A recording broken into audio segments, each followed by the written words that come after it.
আসসালামু আলাইকুম প্রিয় দর্শক, গত মাসের শেষ দিকে গুলশানে আওয়ামী লীগের সাবেক এমপি শাম্মী আহমেদের বাসায় চাঁদাবাজির ঘটনায় যাদের বিরুদ্ধে অভিযোগ উঠেছিল, যারা গ্রেপ্তার হয়েছিল, তাদের অনেকেই অনেক কথা বলেছেন।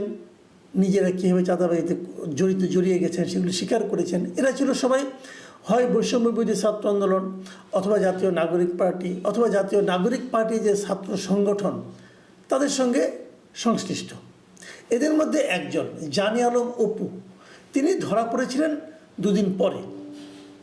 এই যে দুদিন পরে উনি ধরা পড়লেন, এই দুদিন উনি কী করেছেন, কোথায় ছিলেন, এটা নিয়ে একটা মহা আলোচনা তখনই হয়েছিল। এই সময়ে 27 তারিখে সম্ভবত এই জানি আলম অপু নিজেই কিন্তু ফেসবুকে একটা স্ট্যাটাস দিয়েছিলেন এবং দিয়ে তিনি দাবি করেছিলেন যে তিনি গ্রেফতার হন নাই, তিনি কোনো চাঁদাবাজিও করেন নাই, এবং তিনি এটাও বলেছিলেন যে উনি একটা ষড়যন্ত্রের শিকার এবং উনি খুব শিগগিরই এই ব্যাপারটা নিয়ে মুখ খুলবেন। এবং উনি মুখ খুলেছেন কি না খুলেছেন তখন আমরা বুঝতে পারিনি, কিন্তু এতদিন পরে গত রাতে একটা ভিডিও, বুধবার রাতে আর কি, একটা ভিডিও, ওনার একটা ভিডিও খুবই ভাইরাল হয়ে গেছে, চারদিকে ছড়ায় পড়েছে।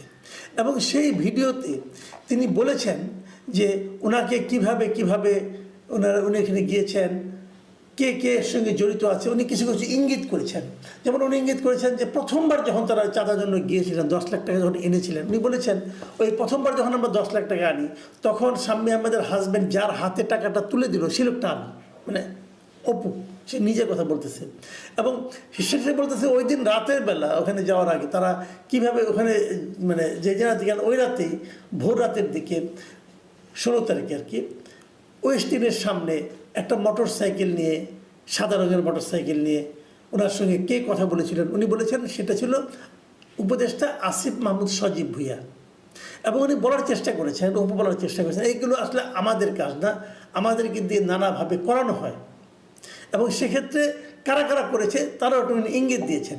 এবং ওনার ভাষায় শুনুন উনি কী বলেছেন, এটা চোখের সামনে আপনাদের কে কী করছে, আঙুল ফুলে কলা গাছ কীভাবে হয়েছে, যেসব ছেলেপেলেরা হলে থাকতে পারতো না ছাত্রলীগের যন্ত্রণায়, বাসা ভাড়া নিয়ে থাকবে সেই টাকা থাকতো না, বিভিন্ন রাজনৈতিক নেতাদের কাছ থেকে টাকা ধার করে নিয়ে থাকতে হতো, ডোনেশনে যাদের মেস ভাড়া চলছে তারা এখন ডুপ্লেক্স বাড়িতে থাকে, নিজস্ব গাড়িতে চলাফেরা করে। এটা হলো অপুর অভিযোগ। এবং উনি বলছেন এর সঙ্গে অনেকেই জড়িত আছেন। অপুর এই ভিডিও বুধবার রাতে ছড়িয়ে পড়েছে এবং ইঙ্গিতটা বোঝাই যাচ্ছে কোন দিকে যাচ্ছে। এই ঘটনার পর আজকে বৃহস্পতিবার অপুর স্ত্রী তিনি একটা প্রেস কনফারেন্স করেছেন এবং সেই প্রেস কনফারেন্সে উনি দাবি করেছেন যে আসলে অপুর যে ভিডিওটা দেখা যাচ্ছে প্রায় 35 মিনিটের একটা ভিডিও, সেই ভিডিওটা আসলে ওনাকে দিয়ে জোর করে করানো হয়েছে এবং সেই কাজটা করেছেন বিএনপি নেতা ইশরাক হোসেন। এটা হলো অপুর স্ত্রীর দাবি। তাহলে অপুর স্ত্রী এই কথাগুলি জানলো কোথা থেকে? অপুর স্ত্রী দাবি করেছেন ওনার সঙ্গে কাশিমপুর কারাগারে ওনার যে হাজব্যান্ড আছেন তার সঙ্গে কথা হয়েছে এবং তিনি তাকে এই কথাগুলি জানিয়েছেন। বুঝেন? কিন্তু তাহলে মানুষ জিজ্ঞাসা করেছে যে উনি কেন বললেন এই কথাটা, ওনার বলার কিন্তু ওনার বলার পিছনে কী কারণ আছে? তখন উপস্থিত বলেছেন ইশরাক সাহেব না, সম্ভবত শিওর না, ইশরাক সাহেব সম্ভবত তাকে অপুকে আইনগত সাপোর্টটা দেওয়ার প্রতিশ্রুতি দিয়েছেন এবং সেই প্রতিশ্রুতির কারণে অপু হয়তো বিশ্বাস করে এই কথাগুলি বলেছেন। আবার অপু তার ভিডিওতে বলছেন, আগের ঘটনা একটু বলি, তার ভিডিওতে বলেছেন এই ভিডিওটা আমি করছি করে আমার এক বন্ধুর কাছে আমি রেখে যাব, বন্ধু এটা সময় মতো ছেড়ে দিবে। এবং সেটা যদি 1 তারিখে হয় অগাস্টের, আজকে প্রায় 14 দিন পরে, 2 সপ্তাহ পরে ওই ভিডিওটা গত রাত্রে ছাড়া হয়েছে।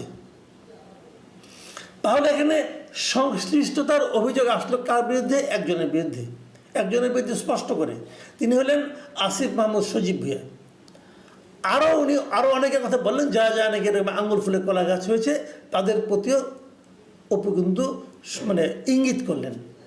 আসিফ মাহমুদ সজীব ভুঁইয়া আজকে উপদেষ্টা, উনি খুবই গুরুত্বপূর্ণ মন্ত্রণালয়ের উপদেষ্টা। আজ উনি উপদেষ্টা পরিষদের যে বৈঠক ছিল সেই বৈঠক থেকে বের হয়ে আসার পর তাকে সাংবাদিকরা এই বিষয়টা জিজ্ঞাসা করেছিল। তখন আসিফ মাহমুদ সজীব ভুঁইয়া যে কথাগুলি বলেছেন আমি আপনাদের হুবহু পড়ে শোনাই, কারণ এই কথাগুলো নিয়ে আমি একটু কথা বিশ্লেষণ করব। তিনি বলেছেন, আমি মাঝে মধ্যে রাতে যখন কাজ শেষ হয় কখনো কখনো ভোরও হয়ে যায়। ওই সময় আসলে রাতের খাওয়া দাওয়া দেওয়ার মতো কেউ থাকে না। আমি বেশিরভাগই যাই 300 ফিটের নীলা মার্কেট বলে একটা জায়গায়, ওখানে হাঁসের মাংস খুব ভালো পাওয়া যায়। 300 ফিট কিন্তু অনেক বসুন্ধরা পার হয়ে প্রায় পূর্বাচলেই বলা যায় এটাকে। তো ওখানে হয়তো 4-5 জন মিলে যাই। ওটা আবার বেশি ভোর হয়ে গেলে বন্ধ থাকে, তখন ওদিকে ওয়েস্টিনে যাওয়া হয়। তবে এক্স্যাক্ট ওই দিন আমি গিয়েছিলাম কিনা, সেখানে ছিলাম কিনা, এটা আমার মনে নাই। খেয়াল করেন, আমি এখানে কতগুলি কথা বলি ওনাকে। উনি যে একজন গুরুত্বপূর্ণ উপদেষ্টা, উনি ভোর রাতের দিকে অথবা শেষ রাতের দিকে অথবা মধ্যরাতের পরে কাজ করতে, অনেক কাজ করেন, দেশের জন্য অনেক কাজ করছেন। এই কাজ করতে করতে ওনাকে খাবার দেওয়ার মতো কোনো লোক থাকে না, বাসায় ওনাকে খাবার দেওয়ার মতো কোনো লোক থাকে না। অতএব উনি নীলা মার্কেটে যান।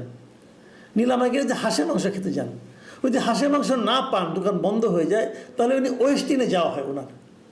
ভাই ওয়েস্টিনে আপনারা কেউ গিয়েছেন কিনা এত রাত্রে খাওয়ার জন্য আমি যাই না। আমি নিজে একটা কথা বলি ভাই, আমি অনেক বছর ধরে সাংবাদিকতা করি, বেতন টেতন ভালোই পাই, এবং আমি বলতে পারি যে আসিফ মাহমুদ সজীব ভুঁইয়ের যে বৈধ আয়, তার চেয়ে আমার আয় ডাবলেরও বেশি হবে।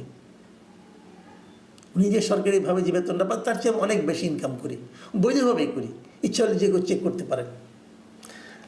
আমি কোনোদিন ওয়েস্টিনে ডিনার করার কথা সাহস করি নাই।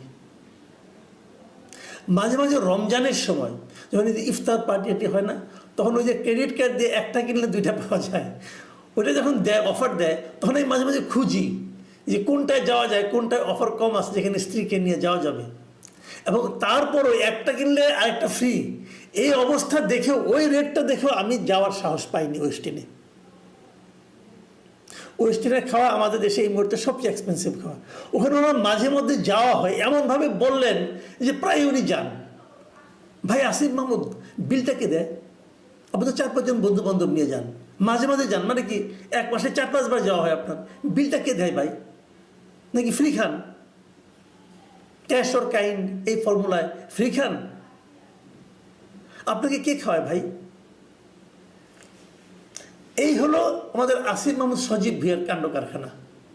উনি সরকারের একজন উপদেষ্টা, এবং উনি আবার এটাও কয়েকদিন আগে দেখলাম, উনি এটাও বলছেন যে উনি নাকি সামনে ইলেকশন করবেন, যদি করেন আর কি, তাহলে উনি এই শিডিউল ঘোষণার আগেই পদত্যাগ করবেন। তার মানে এতদিন ধরে গুছিয়ে টুছিয়ে নেবেন, যেদিন শিডিউল ঘোষণা করবে তার আগের দিন উনি পদত্যাগ করে উনি ইলেকশন করবেন। করেন ভাই, ইলেকশন করেন। আপনার যে ইমেজ এর মধ্যে তৈরি হয়েছে, আমি আমার অভিজ্ঞতা থেকে বলতে পারি, আপনি যদি একা একা ইলেকশন করেন, মানে যদি কোনো পার্টির সঙ্গে জোটবদ্ধ হয়ে না করেন, যে কোনো একটা পার্টির থেকে করবেন, আপনি বিএনপির সঙ্গে জোটবদ্ধ হইলেন না, বিএনপির মার্কা ছাড়া যদি আপনি ইলেকশন করেন, যদি এনসিপি থেকে ইলেকশন করেন, ভাই আপনি করেন, আমি দেখতে চাই আপনি কেমন জনপ্রিয়তা অর্জন করছেন। আপনার এই নীলা মার্কেটের হাঁস খাওয়া আর ওয়েস্টার্নে মাঝে মাঝে যাওয়া, এই ঘটনা পাবলিক শুনলে আর ভোট পাইতে হবে না ভাই। আপনি একজন উপদেষ্টা, মাথায় রাখতে হবে। আপনার বয়স যাই হোক না কেন, আপনার বন্ধু বান্ধব যারাই হোক না কেন, একটা জিনিস মাথায় রাখতে হবে, এদেশের মানুষ আপনাকে উপদেষ্টা পদে নিয়োগ করেছে, সেই সম্মানটা রাখার দায়িত্ব আপনার। আমি আরেকটা কথা বলে শেষ করি। এই যে অপুর স্ত্রী, উনি যে প্রেস কনফারেন্সটা করলেন, আচ্ছা প্রেস কনফারেন্স সম্পর্কে দেখেন, এটা ফিনিশিং উনি কী বলেছেন? উনি বলেছেন, আমার সামনে এতগুলো চ্যানেল দাঁড়ায় আছেন, আমি তো কাউকে চিনি না, এগুলো আমাকে ম্যানেজ করে দিয়েছে অপুর দলের লোকেরা।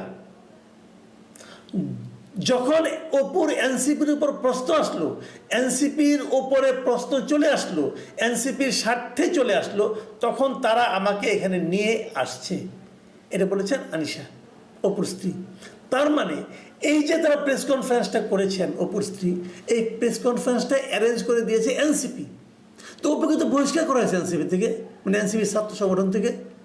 একজন বহিষ্কৃত লোককে, যাকে আপনি বহিষ্কার করে দিয়েছেন, কেন বহিষ্কার করলেন? আপনি মনে করেছেন তার কর্মকাণ্ড ভালো হয়নি, যাকে আপনি বহিষ্কার করলেন তার জন্য আবার প্রেস কনফারেন্স করছেন কেন? যখন তার ভিডিওটা ভাইরাল হলো, যখন তার ভিডিওতে একজন লোককে উনি অভিযুক্ত করলেন, তখন এই প্রেস কনফারেন্সটা আপনাদের অর্গানাইজ করে দিতে হয় কেন? তার মানে অপুর স্ত্রীকে দিয়া আপনারা আপনাদের ইমেজ পুনরুদ্ধারের চেষ্টা করছেন। এইভাবে ইমেজ পুনরুদ্ধার হয়? হয় না। গ্রামে একটা প্রবাদ আছে, বুঝছেন, যে মূর্খের ওই ময়লা নাকি 7 জায়গায় লাগে। তো আপনাদের অবস্থা হয়ে গেছে ওরকম। এইভাবে ইমেজ পুনরুদ্ধার হয় না। ইমেজ পুনরুদ্ধার করার জন্য নিজের চরিত্রকে ঠিক রাখতে হয়, শক্ত রাখতে হয়, নিজের দলকে ঠিক রাখতে হয়, যাদের নিয়ে ঘুরবেন তাদেরকে ঠিক রাখতে হয়, তাদের চরিত্রকে ঠিক রাখতে হয় এবং জনগণের কাছে যেতে হয়। এমন কাজ করতে হয় না যেটা দেখে জনগণ সন্দেহ করতে পারে। আমি আগেও বলেছি, এখনও বলি, আপনি একটা আকাম কুকাম করবেন আর মনে মনে ভাববেন এটা কেউ দেখবে না, কেউ জানবে না, কেউ বুঝবে না, এটা হয় না ভাই। পৃথিবীতে এখন পর্যন্ত এমন লোকের পয়দা হয় নাই যে নাকি আকাম কুকাম করে কাউকে না জানাইয়া বিরাট সম্মান নিয়ে চলে গেছে পৃথিবীর থেকে, হয় না এটা। আর বাংলাদেশে তো হওয়া সম্ভবই না, এটা কি ছোট দেশ, সবাই সবাইকে চিনে। আপনি নীলা মার্কেটে যান আর ওয়েস্টিনে যান, যে বয় বেয়ারাটা আপনাকে খাবারটা পরিবেশন করে সে কি মানুষ না? সে কি আপনাকে দেখতেছে না যে আপনার মতো ছেলে নিয়মিত ওয়েস্টিনে কী কারণে আসেন? তার সঙ্গে কারো আত্মীয়তা নাই, সে কি কাউকে বলবে না? এইভাবে বাইরে চলে আসে। প্রিয় দর্শক, এখন এই পর্যন্তই। আল্লাহ হাফিজ।